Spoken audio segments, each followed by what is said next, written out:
Hey everybody, this is Greg with Medical Muscle. In this video today, I'm going to talk about the 8 habits that are slowing you down and may make you fail medical school. These are all study habits.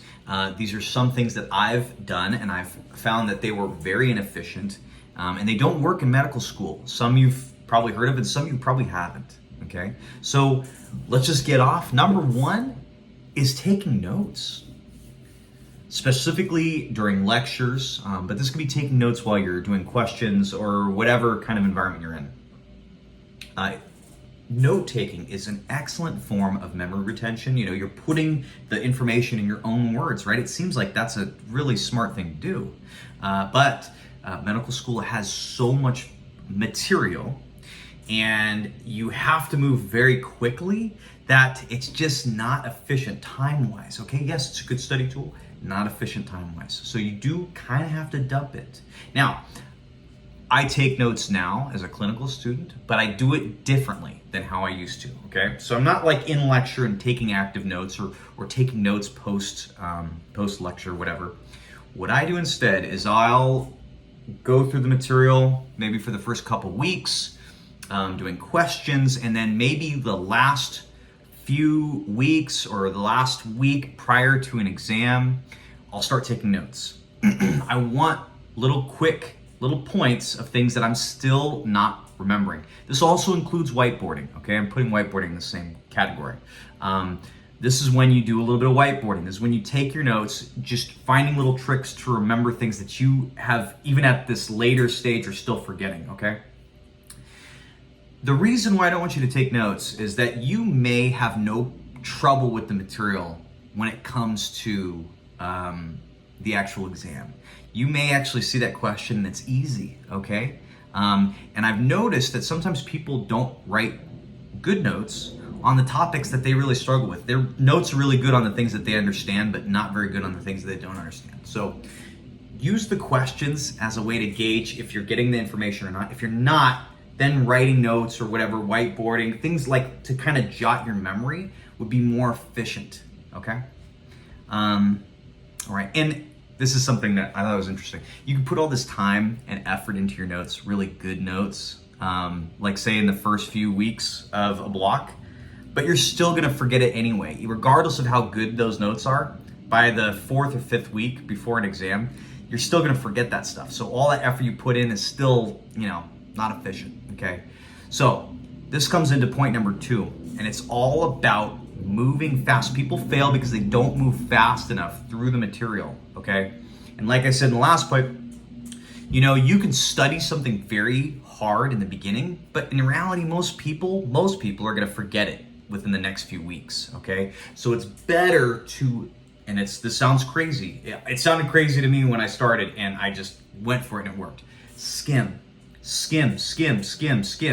Do questions. You're gonna fail the questions sometimes, that's okay. But it'll help you know like what you need to work on, okay? Keep skimming, read, skim through the material, watch little fast videos on the topic, okay? And do a lot of volume, do a lot of repetition. That's more efficient than sitting down and really trying to hammer the information, because I think a lot of, and this is something that I didn't realize, a lot of the stuff that lecturers present at SGU is not something that's going to be tested on the exam. It helps with your medical knowledge. It helps to fully understand the material, but it's not going to be a question. So you actually don't need to sit and try to study every part of that. Do questions, and then you'll figure out what you actually need to know for the exams, because there's too much information. I know everybody says, oh, I want to know everything though. I want to know everything. I've got that coming before. I think it's BS. Yes, it would be great to know everything, but there's too much stuff. And the faster you move through the material, right, maybe you're struggling with something really shitty that you're not very good at. Okay, and you just sit on that topic too long, okay? How many questions are gonna be on that topic? Maybe 5 maximum. But if you move quickly and you might study something else that kind of clicks a lot faster, okay, that's more questions that you're gonna write in the exam, and maybe miss the few that are on that hard topic, okay? Okay, that's just an example. That's also how you should take tests, okay? Say if you get to a difficult question on an exam and you're just sitting there forever, you're missing out on some maybe potentially super easy questions later in the exam because you sat and stuck with this one that no one's gonna get, okay? Okay, so that's number 2, move quick, move quick, move quick. Okay, number 3, having too many distractions during your study periods, okay? This is specifically talking about using social media, okay? Having social media on your phone or your laptop. The people that I see that fail, well, they'll study all week. They're in the library, whatever, the study halls all the time. They're not going out, they're not having fun. They're in the study hall, but they're not studying. And I think that's the worst thing you could do. You're spending all this time not enjoying yourself, kind of sitting around, maybe chit-chatting with people, having fun. Not really having fun though. You're still like kind of feeling like you have this obligation that you need to take care of. But breaking that study day up in just Instagram, TikTok, whatever, TikTok, like just constantly breaking up that day with social media.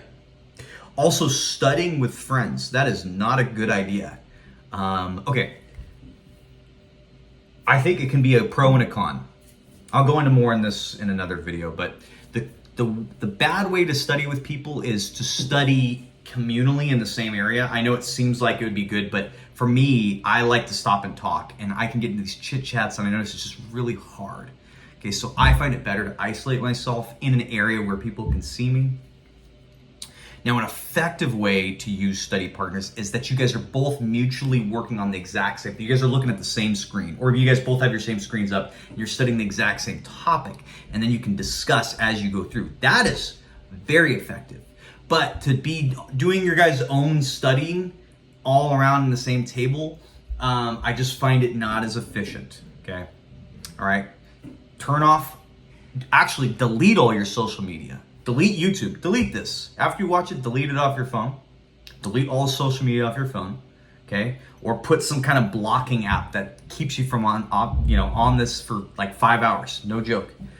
Go to a nice area that's not your house, someplace where people can see you.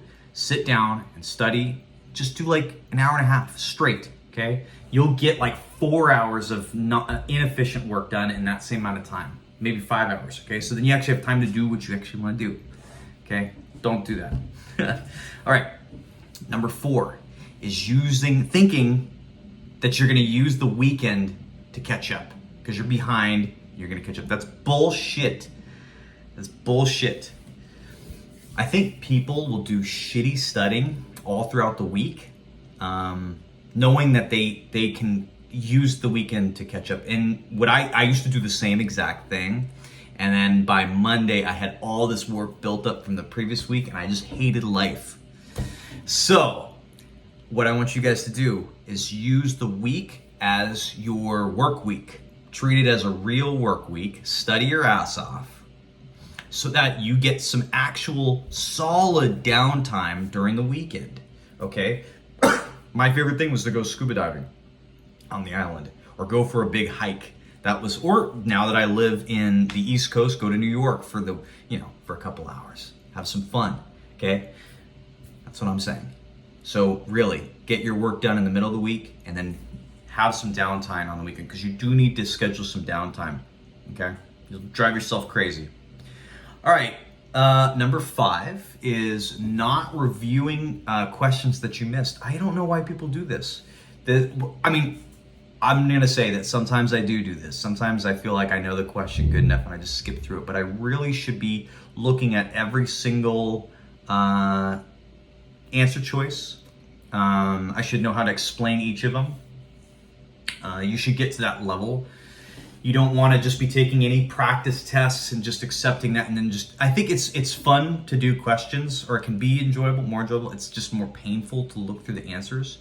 My hint to that is to do it the same day. Do it right after you've taken the quiz or the test or whatever, because the information is still fresh in your head. You'll know why you picked certain answers, so it'll make it more efficient, okay? All right, number 6. This is not adapting to the pressures that are on you that increase every single term. I noticed a lot of people who failed just stuck out, just tried to work, they tried to do the same exact thing that they had been doing that wasn't working, obviously, but they just kept sticking with that and doing it harder, giving themselves less time outside, like taking more notes.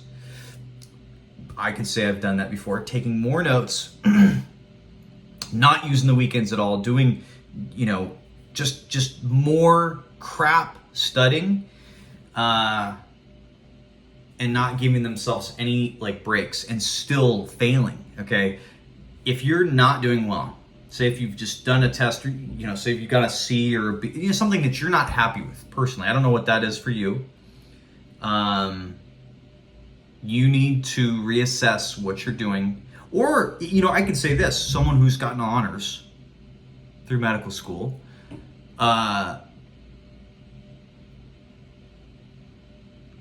even if you've gotten honors, if you felt like you had no life, right? So even though I felt like I was working too much and I wasn't being efficient, okay? So either you're a student who wants to improve their score, or you're a really good student, but you feel like you have no time. You need to keep adjusting, okay? You need to keep finding ways to adapt. That's huge. And you got to figure out what things can you get rid of in your life. For me, social media and TV, most electronic stuff is the way to go. What I enjoy is making videos like this for you guys. That's my one fun thing to do. Okay. I'm going to say this. Absolutely. Reading is a complete waste of time. It's an old school method. I actually think it could hurt you in a clinical setting in clinicals. With the exams that we're taking, sometimes there's specific timelines for specific diagnoses, okay? Some of those change year to year, okay? Some of those change, and some of these books have not caught up to that, and you're being tested on new changes.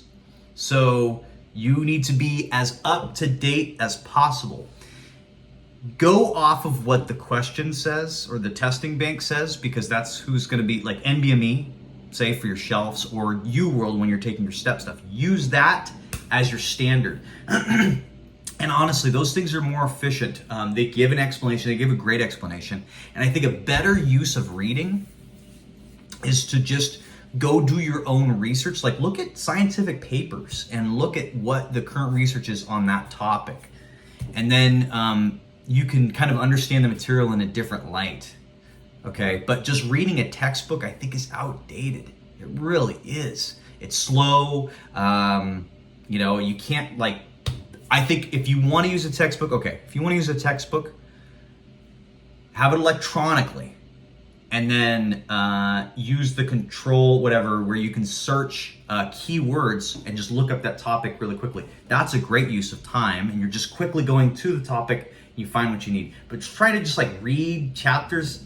That is not gonna work. Not gonna work at all. I know, and I used to be a big time book reader. So anyway, and my last point is point number 8, and I think this is the most important for you guys. Most important. I think anybody getting into medical school is taking this opportunity for granted.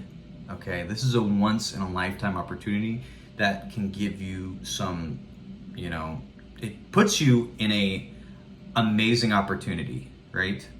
Not many people get this, and I think people just relax too much. I do want you guys to relax. Listen, I don't want you to work your butt off. That's on another spectrum. Maybe I should have made that as another point. Is working too hard. But if you're working too hard, you're not working efficiently. So that's another point.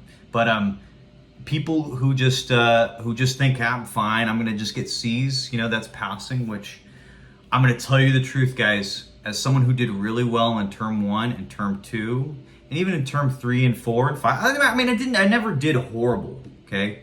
I'm gonna tell you, clinicals has been the hardest thing for me. I am struggling to keep up. It is so hard. And my friend who's also an honor student when I was on the island, he made a great point. You're not likely gonna get better grades. You're probably gonna get the same grade or worse every term. So if you're starting off as an A student, you'll likely end term 5 with B's, okay? If you're a C student, you're gonna fail by the end of it because it just gets so much harder. You're having to work harder and still do worse. You're working harder to get worse grades. It's insane. So I want you guys to take this seriously from the beginning. Really, you have to. It's really hard to play catch up. Okay? All right, guys. I hope you guys do really well on whatever exam you're doing. Please subscribe. Give me a like and subscribe. Maybe shoot a comment if you didn't like this video, if you thought it was stupid, or if you thought there was something good in there. And I'll put a link down for the Boards and Beyond video series that I use. A little like coupon where you can access that. All right, guys. Best of luck.